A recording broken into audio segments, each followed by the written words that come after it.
exaltamos, Señor. Queremos ver tu gloria sobreabundando en nuestras vidas, Jesús. Exáltate, Señor, en medio de la alabanza. Te adoramos, Rey. Nos congregamos hoy con anticipación, clamándote a ti. Deseamos presenciar tu gloria y majestad revelada aquí. Por ti estamos aquí, por ti estamos cantando. Ábrenos los cielos, queremos verte. Abre las compuertas, el río glorioso de tu corazón, llenando nuestra adoración. Gracias, Jesús. Te adoramos en esta mañana.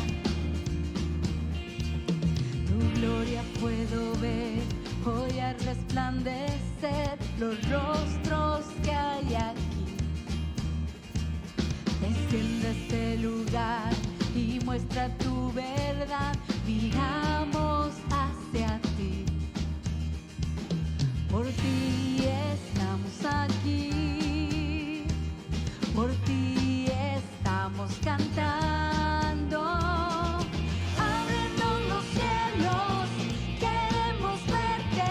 Abre las compuertas, el río glorioso de tu corazón, llenando nuestra adoración.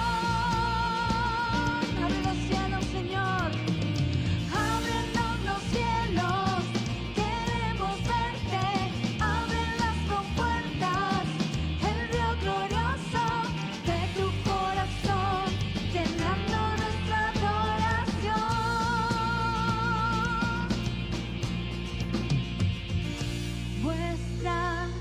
Muestra tu gloria, muestra tu fuerza, muestra tu gloria, oh Dios.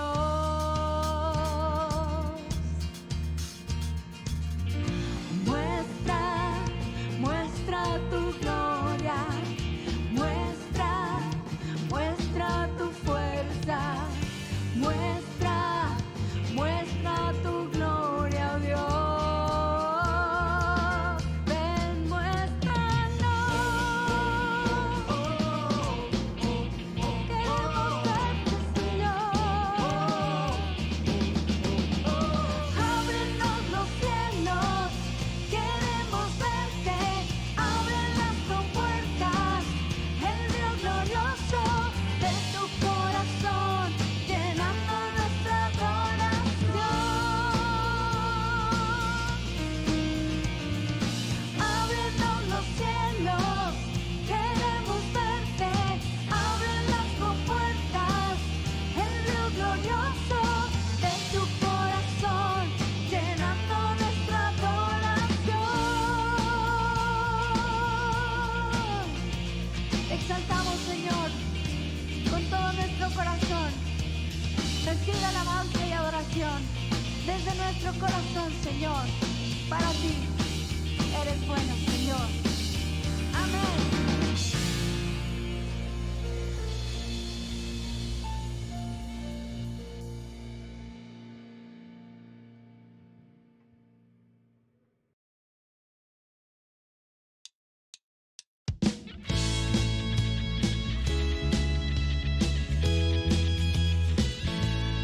Tú eres nuestro todo, Señor. Por eso te alabamos con gozo. Mi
Tú eres nuestro todo, Señor.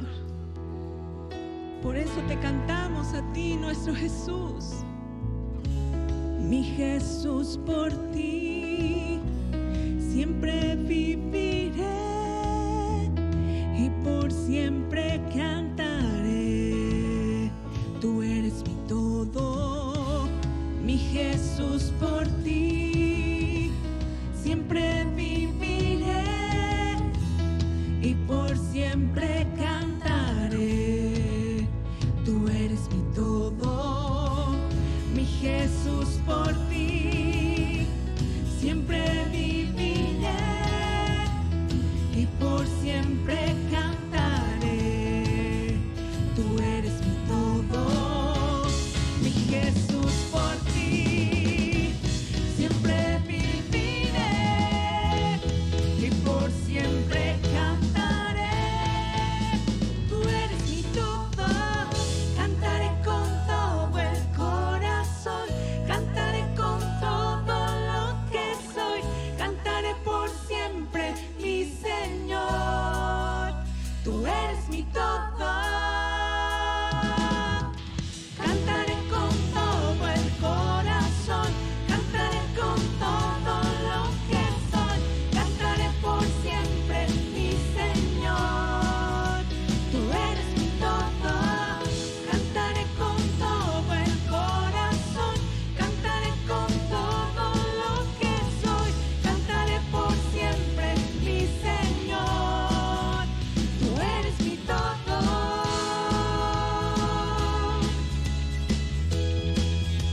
Tú eres mi todo.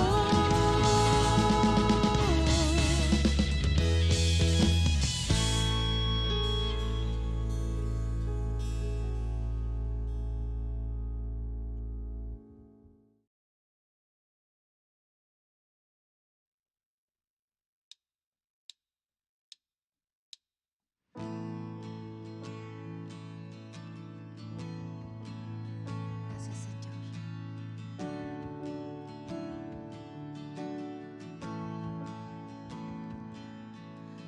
Eterno y sublime Rey,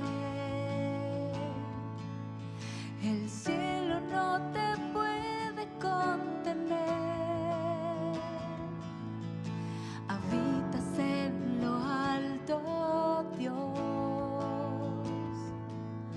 La tierra es el estrado de tus pies. ¿Cómo construir una habitación, un mejor lugar en donde puedas descansar?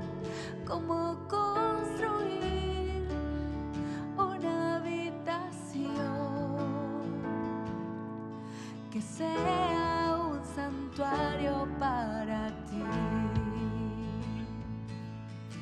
Soberano creador,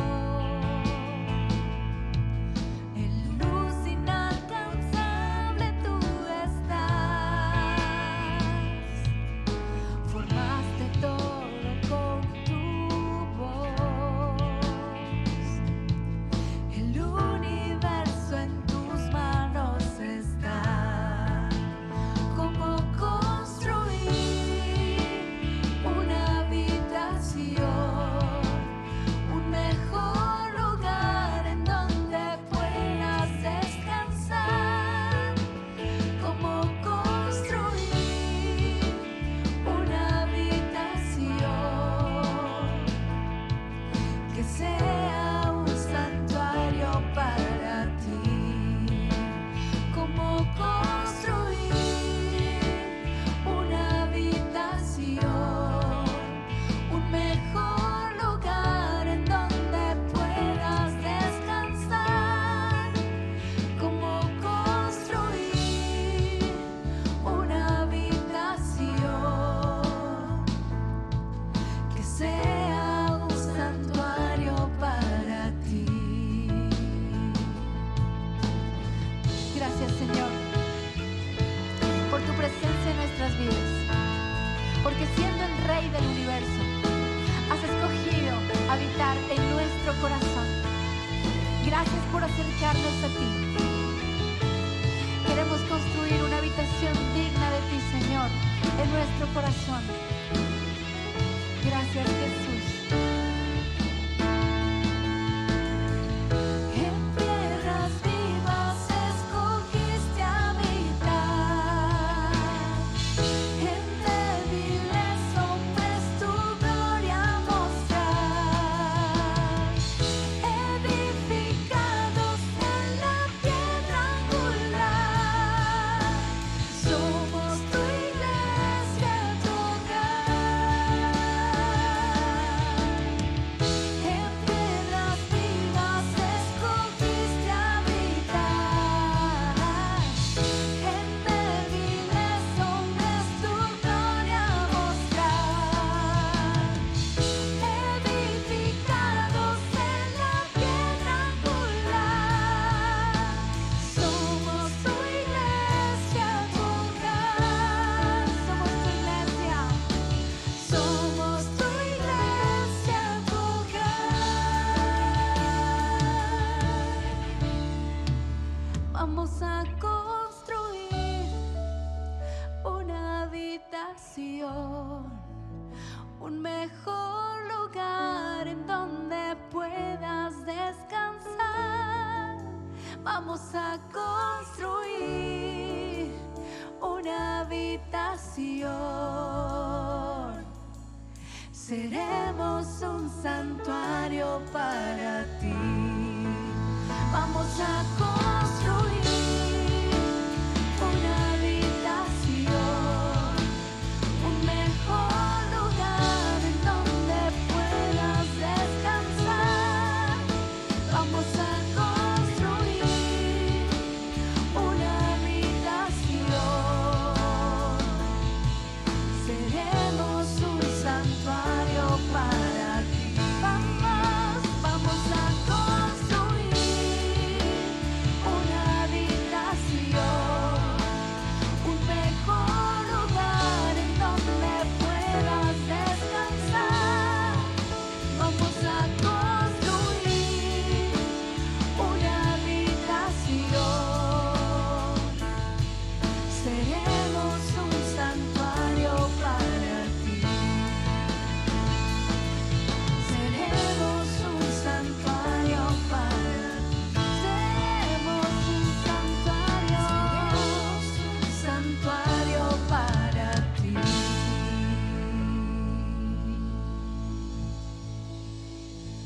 Gracias, Señor.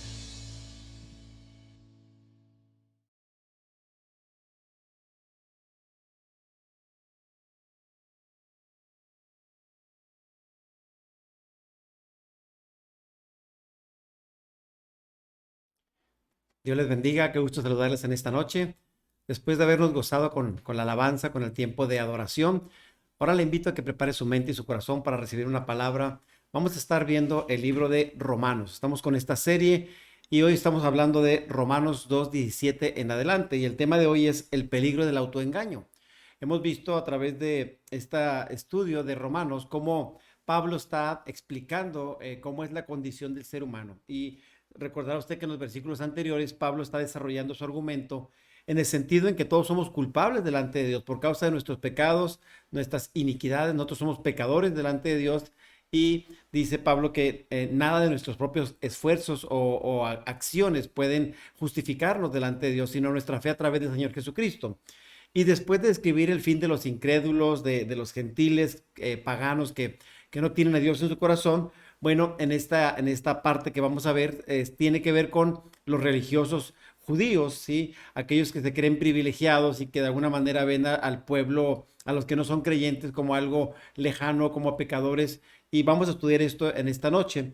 A pesar del conocimiento que tienen los judíos, está hablando Pablo de que muchas veces piensan que simplemente el hecho de ser judío ya les da una posición diferente, pero ellos no están viendo a veces que la obediencia es más importante que solamente tener una posición como hijos de Dios o como pueblo de Israel. Así que vamos a orar esta noche para poner delante del Señor este tema, para que Dios guíe, Dios nos dé la sabiduría y la gracia para poder entender, comprender su palabra y para que yo pueda explicarla conforme a su voluntad. Padre, en esta noche te damos gracias porque eres bueno. Señor, ponemos delante de tu presencia esta enseñanza. Dios, habla a nuestra mente, nuestro corazón. Estamos aquí listos para recibirla, preparando nuestro entendimiento, nuestro corazón y que podamos ser enseñados por ti, Señor. En el nombre de Jesús. Amén y amén. Le invito a que abra su Biblia, por favor, en Romanos 2:17. Vamos a estar viendo varias versiones, principalmente la versión 60. Y vamos a estar cotejando una versión con otra, unas palabras con otras, para poder sacar el mayor contenido, la mayor profundidad de la enseñanza o de la explicación de la palabra de Dios. Dice Romanos 2:17, he aquí, tú tienes el sobrenombre de judío y te apoyas en la ley y te glorías en Dios. Y conoces su voluntad e instruido por la ley apruebas lo mejor. Estamos leyendo la versión 60, como Pablo está diciendo que los judíos se glorían en Dios. Pero mire, vamos a leer la nueva traducción viviente para buscar un poquito más de comprensión. Dice, tú que te llamas judío, confías en la ley de Dios y te jactas de tu relación especial con Él. Tú sabes lo que a Él le agrada, sabes bien qué es lo correcto porque se te ha enseñado su ley. Y entonces estamos viendo en estos dos versículos la actitud de los judíos, ¿sí? De los judíos religiosos, que ellos, por el simple hecho de ser judíos y haber sido instruidos en la palabra, bueno, ellos creen que tener esto los ha enseñado a tener una posición como que más favoritismo o de favor delante de Dios. Mire, dice la primera parte, tú tienes el sobrenombre de judío, o sea, tú que te llamas judío o tú que eres judío. Está dirigiéndose prácticamente a los judíos religiosos. Dice, después del regreso del cautiverio de Babilonia, los israelitas se identificaban principalmente con la tribu de Judá. ¿Qué significa esto? Que a ellos se les era llamado como judíos por venir de esa tribu o por identificarse con ellos. Y obviamente el llamarse judío era como que un orgullo nacional, era como un orgullo personal llamarse judío y obviamente veían a las demás personas como un nivel más bajo que ellos, ¿sí? Y dice la siguiente parte del versículo, y te apoyas o te glorías en la ley. El vocablo epanepou es descansar sobre, ¿sí? Cuando está hablando te apoyas o descansas sobre, que está hablando de la confianza ciega que tenía el judío con respecto a la ley. Ellos pensaban que el simple hecho de guardar la ley era suficiente, ¿sí? Pero la ley, recordaremos que no fue dada para salvación. La ley es nuestro ayo, la ley es la que nos lleva a darnos cuenta que nuestras propias fuerzas, nuestras propias obras, no podemos salvarnos. La ley nos muestra realmente nuestra debilidad, nuestra fragilidad, nuestro pecado. Y entonces, ¿qué es lo que nos lleva a conducirnos hacia Jesús? Jesús es nuestro Salvador y Jesús cumplió toda la ley. Y lo que Jesús hace es darle a todas las personas que estamos perdidos o sin Dios o sin esperanza, nos da la posibilidad de acercarnos a Dios de una manera que tiene que ver con la fe puesta en Dios a través de Jesucristo. Y entonces, ¿qué es lo que hace la ley? La ley es nuestro ayo, es nuestro sirviente, es la que nos lleva a decir, no puedes en ti, necesitas un Salvador, porque estamos perdidos sin la ley. Entonces, mientras el judío está pensando que hacer la ley es suficiente, bueno, Pablo le está diciendo prácticamente, tú conoces la ley, pero te falta algo más importante que solamente la ley. Necesitas una relación con Dios y es a través de Jesucristo, ¿sí? El judío tenía 10 ventajas sobre el que no era judío. Entonces, que aquí vamos a ver las primeras 5 que acabamos de leer estos versículos. Las primeras 5 se refieren a lo que era el judío. Dice llevar el nombre específico de judío. Entonces esto era como que algo muy, muy especial. Sabes que soy el pueblo de Israel, entonces era algo muy especial. Número 2, apoyarse en la ley o confiar en la ley como su manera de estar bien con Dios. La otra es presumir de Dios o jactarse de Dios. Era otra característica que tenían los judíos. La otra era conocer la voluntad de Dios. Ellos sabían lo que le agradaba a Dios, pero muchas veces no hacían lo que Dios les pedía. Y la otra parte, el quinto punto, es verificar la excelencia de ciertas cosas al ser instruido en la ley. El hecho de conocer la ley les daba cierta ventaja a ellos para poder hacer las cosas que agradaban al Padre o agradaban a Dios o al Eterno, como le llamaban, o a Hashem o a Adonai. Pero en este caso, el pueblo de Israel tenía como que una postura de sabemos todo, podemos todo, estamos en mejor posición, no estamos preocupados, así que pobre de ustedes, en pocas palabras. Y bueno, muchos judíos estaban confiando prácticamente en su linaje racial, o sea, por la raza, y también su desempeño moral, o que tenía que ver con la ley mosaica, ¿sí? Ellos pensaban que el hecho de ser del pueblo de Israel y tener la ley moral era suficiente para ser aceptados por Dios. Obviamente Dios los escogió como pueblo escogido, pero Dios les dio instrucciones muy precisas en los mandamientos para que ellos obedecieran la ley y pudieran caminar conforme a los principios que Dios había establecido. Sin embargo, su autojusticia legalista los separaba de Dios. ¿Por qué? Porque a sentir que ellos podían por sus propias fuerzas al cumplir la ley, entonces de alguna manera sentían como que no necesitaban tanto de Dios porque creían que podían por sus propios méritos, ¿sí? Y los líderes judíos creían que su manera o la secta del judaísmo era la manera correcta. Ellos decían, nosotros estamos bien, todos los demás están equivocados. Entonces ellos pensaban que era la única manera de acercarse a Dios, pero ¿qué es lo que vemos en los evangelios? ¿Sí? La palabra de Dios dice que a lo suyo vino y los suyos no le recibieron. O sea, vino al pueblo de Israel, pero el pueblo de Israel le dio la espalda a Dios, no aceptó al Mesías, no aceptó a Jesús y por lo tanto la salvación se extendió a todos los que creyéramos en el Señor Jesucristo. Eso es para todos los pueblos, todas las naciones que decidimos creer en Dios. Entonces podemos acercarnos confiadamente a ese trono de gracia. Y entonces, ¿qué pasaba con ellos? Estaban confiados de ser los verdaderos maestros en los asuntos religiosos. Creían que tenían prioridad en todo y entonces Pablo le está diciendo en pocas palabras, no se engañen. O sea, sí está bien la ley, sí está bien que ustedes hagan ciertos rituales, pero ahí no está la salvación. Se están equivocando. Mira el versículo de Romanos 2, 19 y 20. Dice, y confías que eres guía de los ciegos, luz de los que están en tinieblas, instructor de los indoctos, maestro de niños, que tienes en la ley la forma de la ciencia y de la verdad.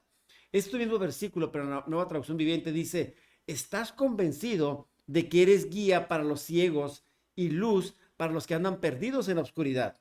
¿Piensas que puedes instruir al ignorante y enseñar a los niños los caminos de Dios? Pues estás seguro de que la ley de Dios te da pleno conocimiento y toda la verdad. Entonces, ¿qué está diciendo Pablo aquí? Está prácticamente afirmando o diciéndole, ustedes están tan seguros de que son guías, de que pueden instruir, que pueden hacer muchas cosas, pero básicamente lo que Pablo está diciendo, están muy seguros de sí mismos. Y miren, aquí vemos los otros 5 privilegios que tienen los judíos con respecto a lo que ellos hacían. Miren, según estos versículos, estaban convencidos de ser guía de ciegos. Dicen por ahí que el ciego, el tuerto es rey en el país de los ciegos. Y ellos pensaban así, se sentían, ¿saben qué? Estamos convencidos de que somos los guías de los ciegos. Dice segundo punto, ser una luz para los que andan en la oscuridad.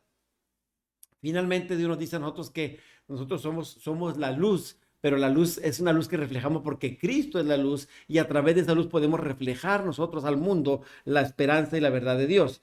Instruir a los ignorantes. Ellos tenían esa certeza. Pablo está diciendo, ustedes creen que están haciendo eso, enseñar a la gente sencilla o inmadura o indocta, o dice la palabra, sí, los indoctos, o los que están prácticamente que no tienen conocimiento, que son ignorantes de la ley o de la escritura o de la voluntad de Dios. Dice, tener en la ley la regla del conocimiento y la verdad. Entonces ellos estaban muy, muy seguros de estas cosas. Pablo les menciona prácticamente 10 puntos en los cuales ellos tienen cierta ventaja. Pero veamos más adelante lo que Pablo les dice a los judíos religiosos. Dice Romanos 2, 21 y 22. Tú, pues, que enseñas a otro, ¿no te enseñas a ti mismo? Tú que predicas que no se ha de hurtar, ¿hurtas? ¿Tú que dices que no se ha de adulterar, adulteras? ¿Tú que abominas, otra versión dice, condenas de los ídolos, cometes sacrilegio? ¿Qué está haciendo Pablo? O sea, está diciéndole, ustedes creen que saben todo, que pueden todo, pero predicas una cosa, pero haces lo que predicas, vives lo que enseñas. Entonces, Pablo está condenando de alguna manera el estilo de vida, de religiosidad de estas personas. Estaban autoengañándose, pensando que estaban perfectamente bien. Ahora, vemos aquí cuando dice, tú que abominas o condenas a los ídolos o cometes sacrilegio, en la versión NTV dice, pero tú usas objetos robados de los templos paganos. ¿Qué significa? Que muchas veces los judíos comercializaban con cosas de otros dioses, otras religiones, hacían cosas que eran indebidas y eso era prácticamente como un sacrilegio. Iba en contra de lo que Dios había establecido en la palabra, en la ley, y ellos lo hacían como una manera de negociar. Mire, vemos aquí también que Pablo está mencionando 3 pecados comunes. Número uno, está hablando de la inmoralidad, ¿sí? Es decir, pecado contra las personas, porque está hablando de que adulterar, dice, tú sabes que no se debe adulterar y está hablando de ese tipo de pecado. Otro tipo de pecado es la sensualidad, ¿sí? Tiene que ver también con el adulterio, ¿sí? Ese es un pecado contra uno mismo. El otro, la inmoralidad, es un pecado contra otras personas. El otro es un pecado contra uno mismo. Y la idolatría, cuando está hablando de la abominación, de cometer sacrilegio, está hablando de hacer algo o no poner a Dios como el fundamento. Y entonces la idolatría es un pecado contra Dios. Prácticamente Pablo está diciendo, ustedes pecan contra los demás, contra sí mismos y contra Dios. Y piensan que están bien. Sí, están enseñando, pero no están viviendo realmente lo que están predicando. Y eso es muy lamentable que se lo diga Pablo a gente religiosa. Pero ¿sabe que también pasa eso en nuestros días? Gente que va a la iglesia piensa que por el hecho de ir a la iglesia, por el hecho de decir que tiene una religión, piensa que tiene un favor o tiene una posición mejor que otros que no la tienen. Pero aquí lo importante es cómo vivimos nosotros nuestra relación con Dios. Eso es lo más relevante, no es solamente decir voy a cierta o tal iglesia o me heredaron mis padres tal religión, sino cómo vives tu relación con Dios y si realmente se puede ver el amor de Dios en tu vida. Veamos que Pablo aquí les hace varias preguntas a estos judíos y les dice, ¿no te enseñas a ti mismo? En otras palabras, les dice, ¿practicas realmente lo que predicas?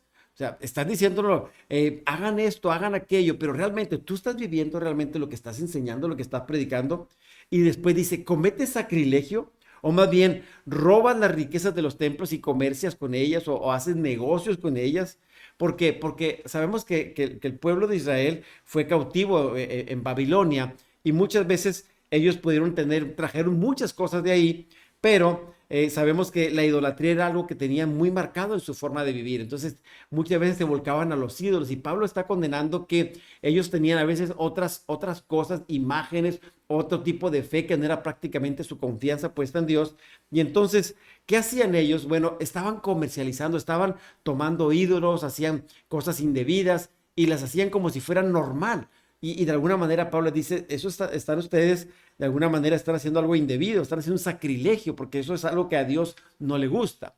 Pero vemos también, así como Pablo le dice a los romanos, vemos también que Jesús, en el tiempo que él estuvo, a los fariseos o a los religiosos también les dijo algo similar. Mire, le invito a que vayamos a Mateo 23, 27.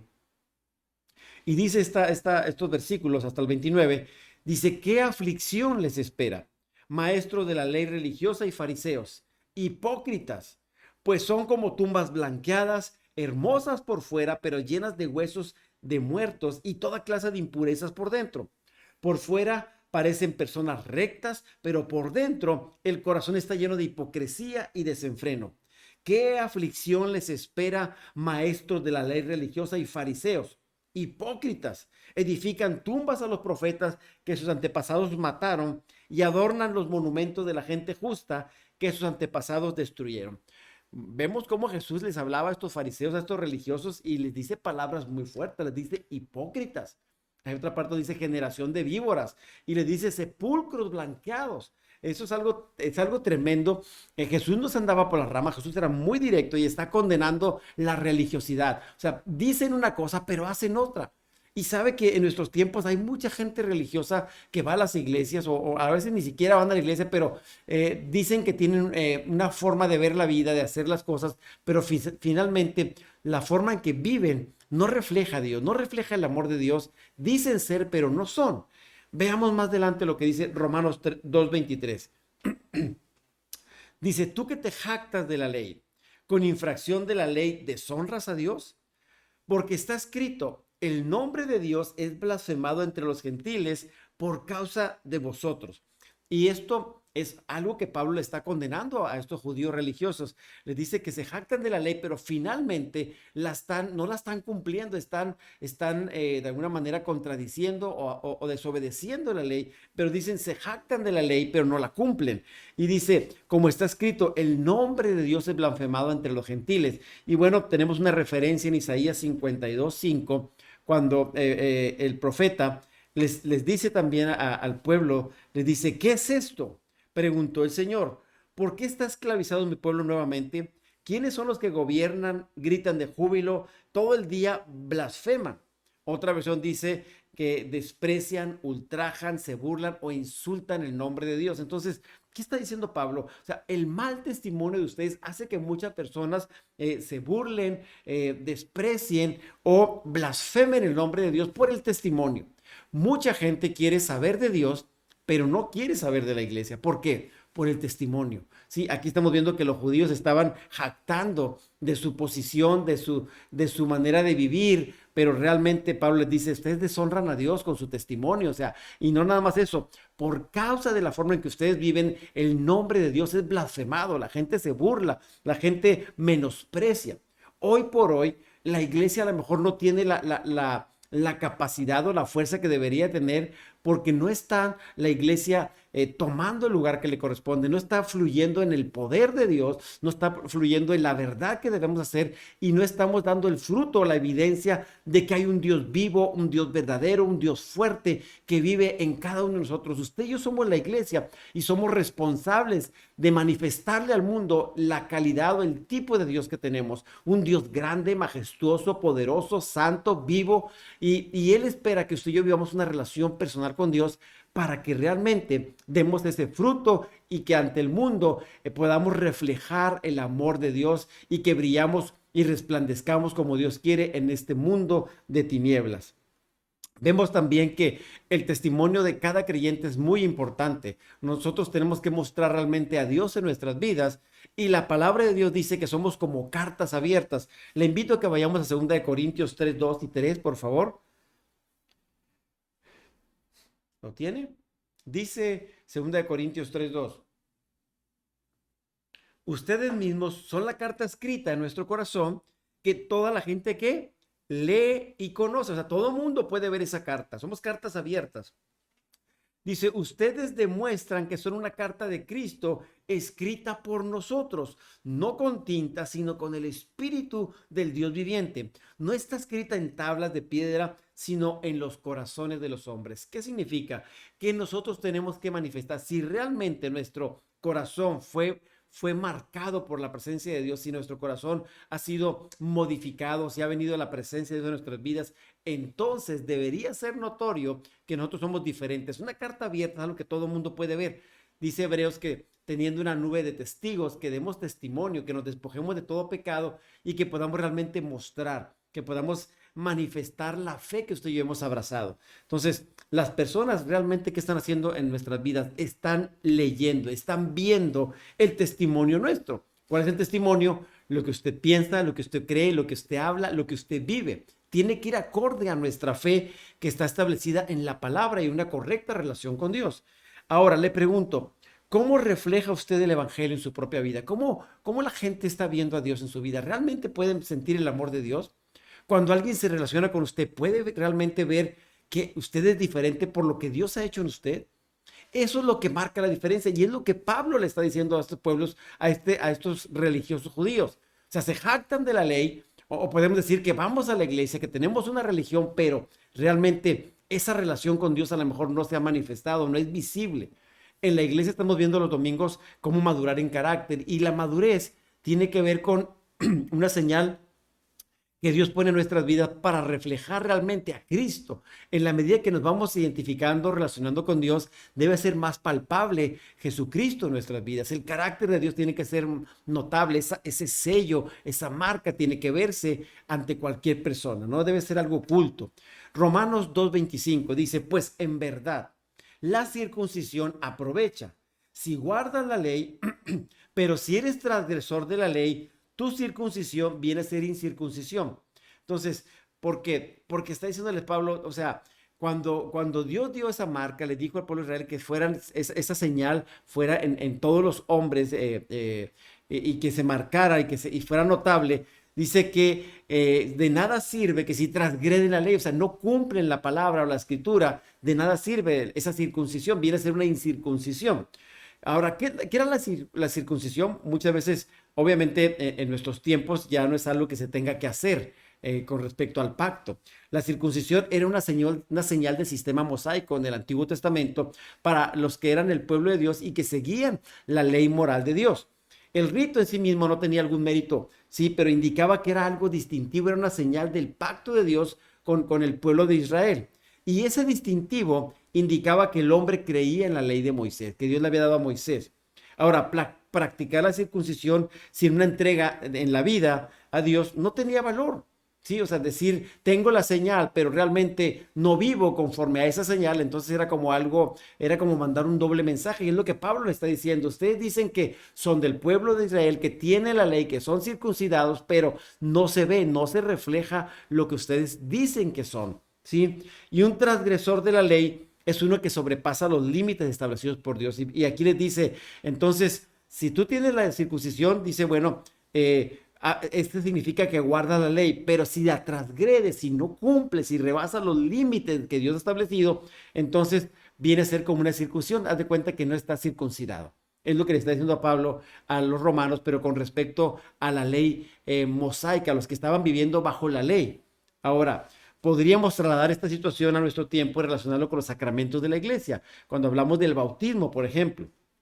¿Qué significa esto? El bautismo es una expresión pública de la obra de Dios en el corazón de una persona. Es testificar de una fe que hemos abrazado y mostrar al mundo en un acto que hacemos públicamente, donde nosotros nos identificamos con Jesús en su muerte y su resurrección, y entonces somos bautizados o sumergidos en agua para mostrar que nosotros tenemos una relación con Dios y que hemos creído en Jesucristo. ¿Sí? Entonces, ¿qué significa? Que si nosotros nos bautizamos, pero no hay evidencia en nuestra forma de vida que hemos sido salvos o que tenemos una relación con Dios, es muy similar a lo que hacía el pueblo de Israel con la circuncisión.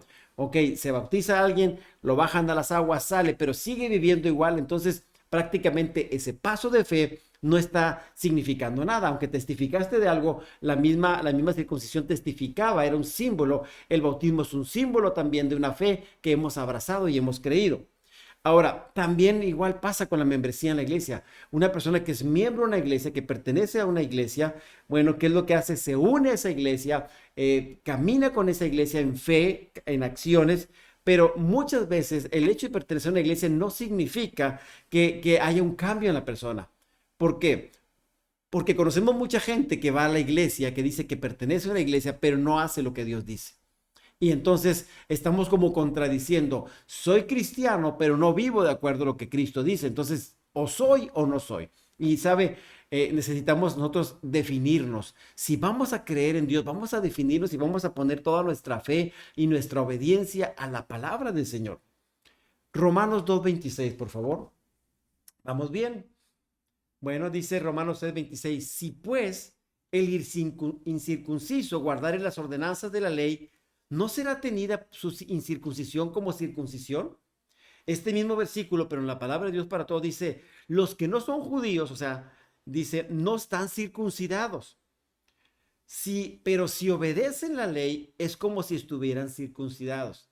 ¿Qué está diciendo? Que prácticamente la obediencia viene a ser el equivalente a tener ese ritual o ese símbolo. Para Dios es más importante la obediencia a la ley o a la palabra que prácticamente nada más decir que somos, pero no somos cristianos. Ahora, todos los vecinos de Israel, excepto los filisteos, estaban circuncidados. ¿Sí? Pero no era el mismo hecho de la circuncisión lo que era significativo, sino la fe continua en Dios, porque el otro, recuerda, era un ritual de la ley, pero no significa porque tenías un ritual, era como que ya soy judío porque me circuncidé. O sea, ese era un ritual y mucha gente pensaba o se basaba en eso. Ahora, déjeme poner un ejemplo.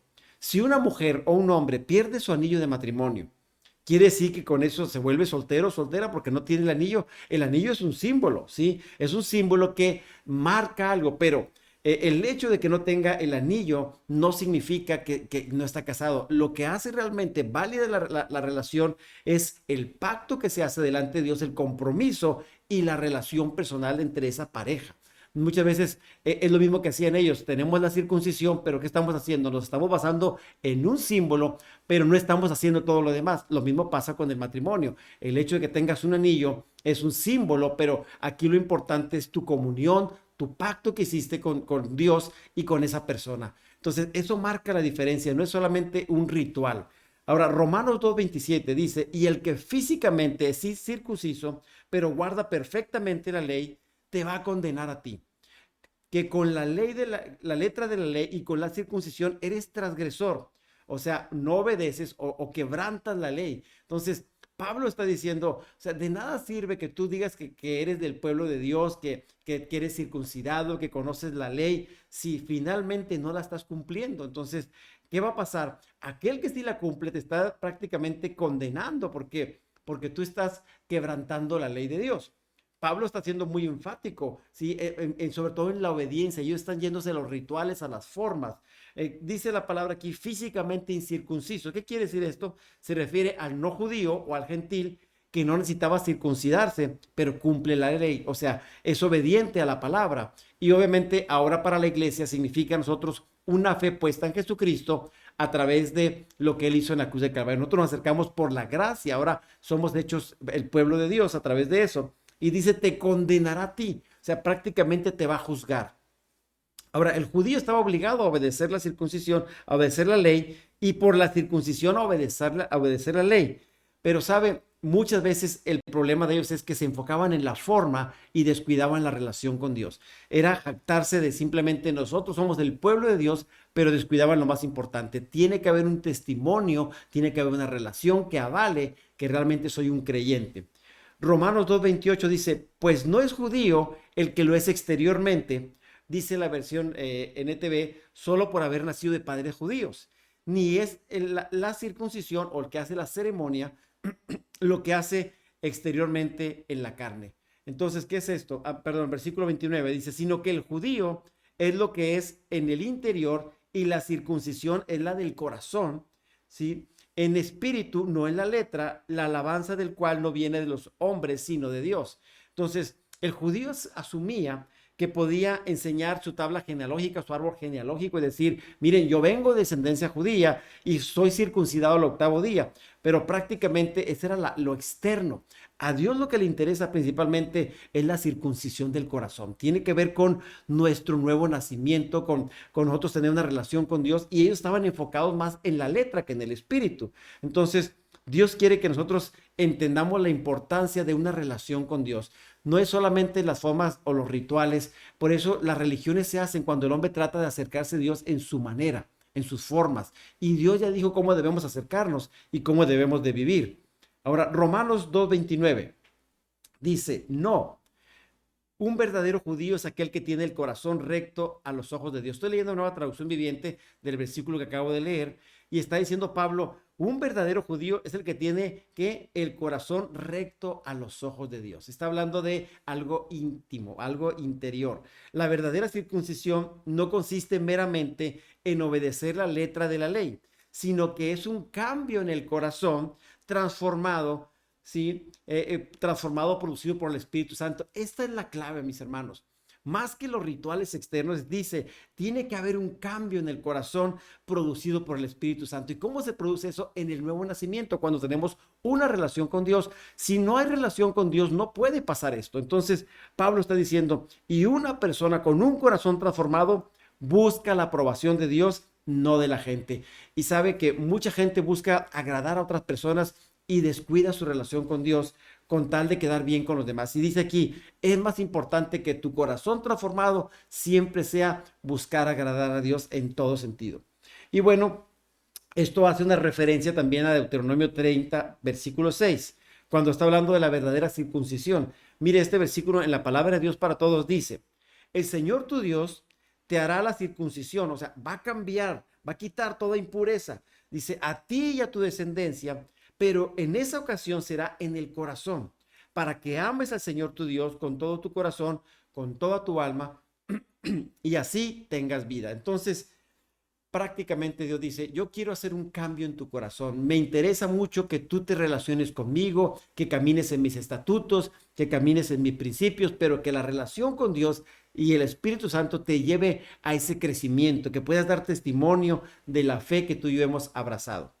Prácticamente la conclusión de este mensaje es, ser judío significaba formar parte de la familia de Dios y heredar sus promesas. Sin embargo, Pablo aclara que la membresía en la familia de Dios se basa en cualidades internas, no externas, no en rituales, no en la ley, sino en una relación con Dios, sabiendo que somos deudores y que solamente la justicia de Dios fue cumplida en Cristo Jesús. Ahora, todos los que tengan corazones rectos, dice aquí, son judíos en verdad. O sea, miembros de la familia de Dios. Para Dios es más importante nuestro corazón, más que los rituales, más que decir que somos parte de algo. Lo importante es cómo yo me relaciono con Dios día a día. Eso es lo que marca la diferencia. Mucha gente tiene una religión, pero no tiene una relación con Dios. Si usted quiere realmente ver cambios en su vida y en su corazón, necesita relacionarse con Dios diariamente. Necesitamos tomar la palabra de Dios como nuestros principios, fundamentos, nuestra manera de vivir. Y en base a lo que dice la palabra, la guianza del Espíritu Santo, usted y yo podamos vivir una vida que agrada a Dios en todo sentido. Así como la circuncisión no era suficiente para los judíos, tampoco lo es asistir a la iglesia solamente, o ser bautizado, confirmado o aceptado como miembro. Dios busca una sincera entrega, una obediencia y sobre todo que tengamos un corazón para Él. Espero que esta enseñanza nos sirva para darnos cuenta que a veces nosotros juzgamos, criticamos a personas, nos sentimos más espirituales. ¿Sabe? Primero trabajemos hacia adentro. Sí, porque cuando nosotros señalamos con un dedo hacia el frente, hay 3 dedos que nos señalan a nosotros. Entonces yo le invito, tengamos un corazón para Dios, busquemos a Dios en todo sentido y que la presencia de Dios fluya en nuestras vidas, nos guíe a toda verdad, que podamos caminar, ser hijos de Dios en todo momento, no nada más cuando nos conviene testificar, sino en todo tiempo podamos brillar y ser luz y sal donde quiera que Dios nos ponga. Amén. Quiero orar por usted en esta noche. Quiero darle gracias a Dios por la palabra, bendecirle y decirle que con Dios todo es posible. Y si usted desea una relación con Dios, hoy es el tiempo de buscar a Dios. Hoy es el tiempo de regresar, de dejar nuestra vana manera de vivir, arrepentirnos de nuestros pecados e invitar a Dios a nuestras vidas. Si usted desea eso, puede hacerlo ahí en casa, invite a Dios, dígale, yo quiero conocer, yo quiero vivir como a ti te agrada, yo no quiero vivir como vive el mundo, quiero vivir de acuerdo a los estándares de Dios y deje que Dios le guíe, invite a Jesucristo en su corazón y que Dios le guíe en todo momento. Así que vamos a orar. Padre, en esta noche te damos gracias por tu palabra. Señor, permítenos ser sensibles a tu voz, a tu Espíritu Santo, ser diligentes en obedecer tu palabra y cumplirla, no solamente porque la gente diga que para que seamos mejores personas, sino porque queremos agradarte a ti, Señor. Que tu voluntad se cumpla en nuestras vidas. Yo bendigo, oro por cada persona que está oyendo este mensaje, que está escuchando, Señor, esta palabra. Bendíceles, guíales, ayúdales, Señor, en el nombre de Jesús. Gracias por tu bendita palabra y gracias te damos. Amén y amén. Bueno, mis hermanos, mis hermanas, solamente recordarles que este próximo viernes a las 8:30 las mujeres tienen una reunión por Zoom, ¿sí? Van a estar viendo un tema de mentiras que las mujeres creen de sí mismas. Es un tema muy interesante que todos deben de escuchar, todas las mujeres, así que les invitamos 8:30. Vamos a compartir la invitación para que usted pueda accesar por Zoom y que usted pueda ser bendecida a través de esta palabra. Y también le recuerdo que si usted es de Iglesia Casa Cristiana, usted o no es de iglesia, pero usted quiere apoyar, quiere sembrar en esta obra, ahí están las cuentas. Usted puede sembrar una semilla. Sabemos que todo lo que sembremos, Dios nos restituirá, va a restituir, nos va a bendecir, y que la gracia, que el amor, el favor de Dios sea sobre su vida ahora y siempre. Bendiciones para usted y su familia.